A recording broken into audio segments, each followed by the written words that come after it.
Oh,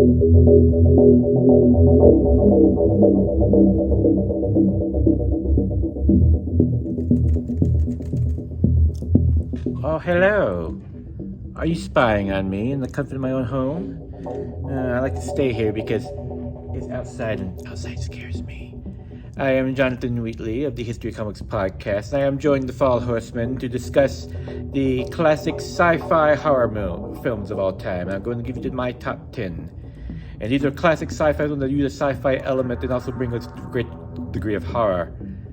And with further ado, I'll begin with number 10, The Incredible Shrinking Man from 1957, directed by Jake Arnold and based on the story by Richard Matheson called The Shrinking Man from the previous year. It is a story about a man who goes on vacation with his wife, encounters a fog, and slowly starts to shrink down to infinitesimal size. And as such, normal things like spiders and cats become monsters and true works of terror.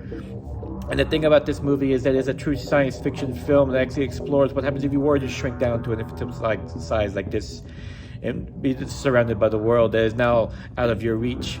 And it has a mind-blowing, truly scientifically brilliant ending. Well, not mind-blowing to me because my intelligence is insane. But yes, The Incredible Shrinking Man from 1957 as my number 10 best sci-fi horror film of all time. Next up is number 9 for my list, The Invasion of the Body Snatchers from the 1978 version, not the original 1956 version that was made from the Jack Finney novel from 1955. No, this is the 1978 one, the far superior one, directed by Philip Kaufman, starring Donald Sutherland, but most importantly starring Leonard Nimoy and Jeff Goldblum. What more science fiction do you need than we have those two actors? I even forget about Donald Sutherland and Brendan Lerner. It's not that much into it, but it's a brilliant cast, great director, and a great commentary on what was then. We were at the height of the Cold War, and the plot is simple. Aliens invade Earth, start to slowly assimilate the human population by replacing them with their own bodies, while the human beings get killed off. And they do some truly horrifying tricks too, like for instance, one alien doesn't quite merge with the owner and his dog, and the result is truly horrifying. And it all builds to a brilliant, chilling ending. It's one of the great endings in all of science fiction horror history, and a truly scary moment. So yes, number 9, The Invasion of Body Snatchers, the 1978 version, not the 1956 version. It's okay, but the 78 version is the most superior one, and not the ones following that too. It's been made a lot. It's a great story by Jack Finney. And so of course they remake it all the time, because Hollywood can always make movies, because they always do remake, and they had the original ideas, and shut up.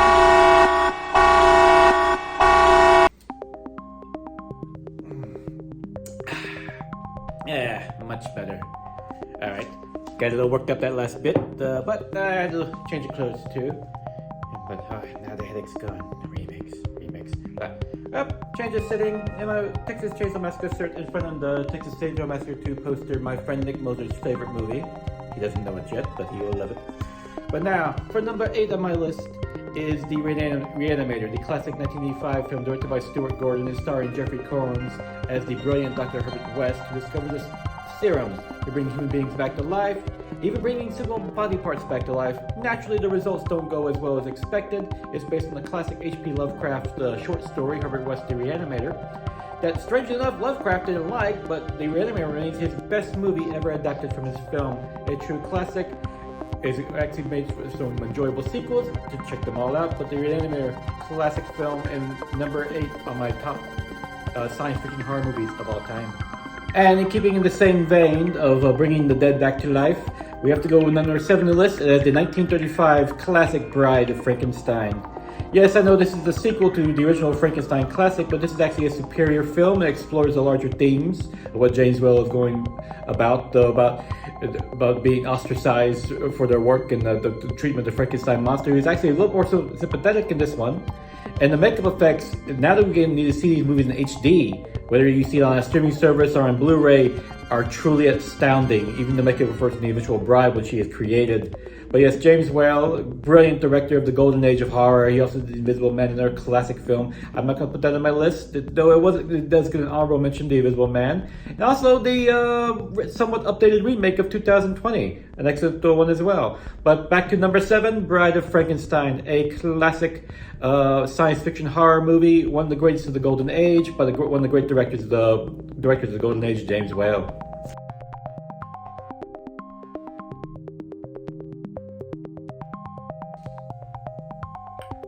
Hello again. Decided to take a little break, enjoy a little light reading, and it's appropriate for our next two selections, as I'm reading about the great Stan Winston in this brilliant book, The Winston Effect, and the next two movies actually featured some of his great work. First off, number 6, Predator, the classic 1987 movie directed by John McTiernan and starring Arnold Schwarzenegger, in which he leads a commando group that goes in the jungle on a rescue squad, only to be hunted by an evil alien. The brilliance of this film is that that's all the explanation you need. It's basically a monster in the jungle, only killing stupid teenagers. It's killing trained commandos, and brilliant. It really ups the stakes. Brilliant action, brilliant special effects, one of the best Arnold movies ever made, and a brilliant visual effects by the great Stan Winston. And with that, we'll jump straight to number 5, another brilliant film that made Stan Winston a star among many others, and that is 1984's Terminator. Written and directed by James Cameron, and of course starring Arnold Schwarzenegger again, this time as the evil Terminator from the future, coming back to kill the mother of the future resistance that will bring down the Machine Rebellion. And one of the brilliant things of this movie is that it has a brilliant time travel paradox that fits in brilliantly. It actually works. It's time travel done right, with a great science fiction twist, but at the end of the day, it's also a monster chasing a woman and the man destined to protect her. Just a brilliant film getting in, and once again, brilliant visual effects by the great Stan Winston. So that is number 6 and number 5 of my picks. Next up will be... What was that?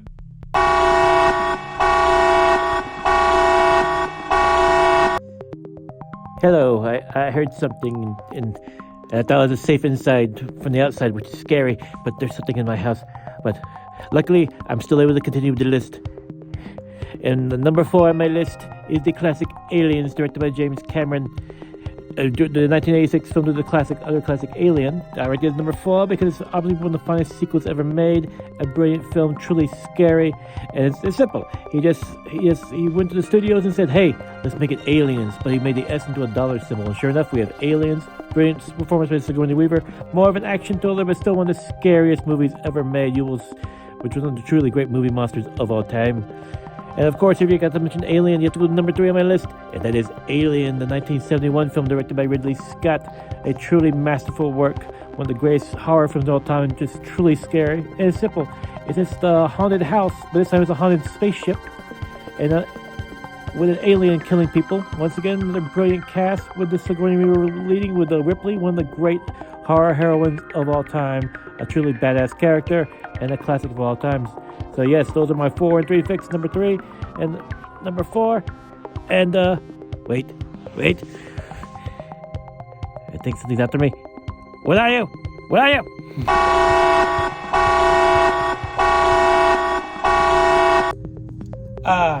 Hello again. Excuse my antics earlier. It turns out the thing that was in my house, it was just my bitch cat. He likes to control things and he's a monster. But he's the one thing that keeps me comfortable because I don't go outside. Outside is scary. Yeah, well, I think you're a big pussy. It come from me that says something. Well, with that crazy event out of the way, back to my final 2 picks of the best sci-fi horror films of all time. First up, my all-time personal favorite, John Carpenter's The Thing from 1982, a remake of the classic 1950s science fiction film The Thing That Goes There, that was from the 1950s, that was so good that many think the director of the film, who was Howard Hawks' cinematographer from many of his great westerns, and Howard Hawks actually produced the film, they think it was so good, Howard Hawks himself, the legendary director, probably directed it. Not likely, and truth be told, since he was a cinematographer, he probably made it. But incidentally, back to John Carpenter's remake of The Thing, which is actually a much more closely better adaptation of the original story, Who Goes There? Starring the great Kurt Russell, this is a classic film from beginning to end with brilliant visual effects by Rob Bottin, and it takes place in Antarctica where a scientist crew finds out that an alien thing has infiltrated the lab and can be anything. It could be a human, it could be a dog. Could it be a cat? Just keep walking, bitch. I'll give him the blood test later. That being said, classic film. Sadly, when it came out in 1982, it didn't do so well because there was another movie about alien that was much more pleasant, E.T. And it was, yeah, but why would anyone want to see that film? I mean, no one cried in that. We just wanted to go home. But back to the thing.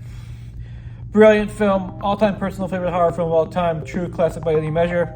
But it gets surpassed, in my personal opinion, by this science fiction classic, my all-time number one favorite science fiction horror film, The Fly by David Cronenberg. Once again, another brilliant remake. This one, remaking the Vincent Price film from decades ago, but a much better, more clear film. In this film, in 1986, stars Jeff Goldblum as the doctor who develops a teleportation device. He wishes to show off to a reporter played by Gina Davis. And it turns out, you're getting the blood test. If you're getting them, I got the flamethrower. I know where to go on.